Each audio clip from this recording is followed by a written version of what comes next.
Aliou, de l'autre côté, en prélude à la commémoration de la journée internationale de la langue arabe, la chaire de l'Organisation du monde islamique pour l'éducation en partenariat avec les universités du département de cette langue lance la semaine ouverte de l'enseignement arabe à travers des panels dans les universités et des lieux publics de Conakry. Objectif, valoriser et célébrer la langue arabe en Guinée.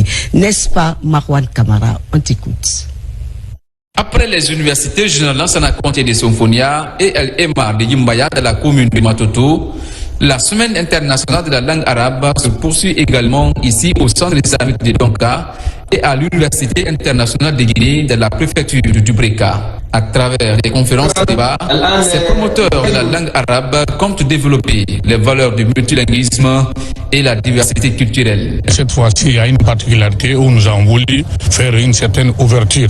À travers notre partenaire technique l'ICESCO, nous avons voulu élargir nos panoplies d'activités dans les institutions de l'enseignement supérieur, notamment à Symphonia, à l'Université Al-Aymar, à l'Université de Cancan et l'Abbé et à l'Université internationale de Guinée à Breka. Cette fois-ci, nous avons exigé des thèmes allant dans le sens de l'ouverture pour ne pas qu'il y ait seulement des thèmes focalisés sur les aspects ou des questions linguistiques. Quand vous êtes aujourd'hui un voyageur à travers le monde, la langue arabe vient généralement en seconde ou troisième place avant le français. En voyant seulement les apprenants de cette langue que les imams, que les médecins, que les enseignants ont, ils peuvent valablement servir le pays dans d'autres cadres juridiques, économiques et sociaux. Ces activités scientifiques et culturelles dédiées à la valorisation de la diversité linguistique en Guinée sont initiées par la chaire de l'Organisation du monde islamique pour l'éducation, les sciences et la culture en collaboration avec les universités franco-arabes de Guinée. L'une des plus belles langues, d'ailleurs, qui est choisie comme une langue de ceux qui bénéficieront de la grâce d'Allah pour le paradis.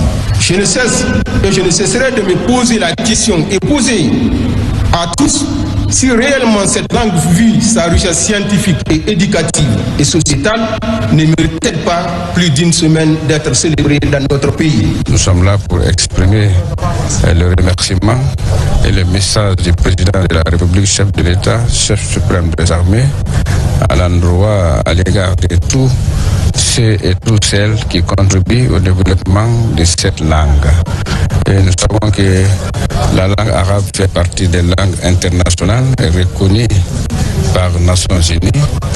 Et c'est une source aussi de compréhension de notre religion, l'islam.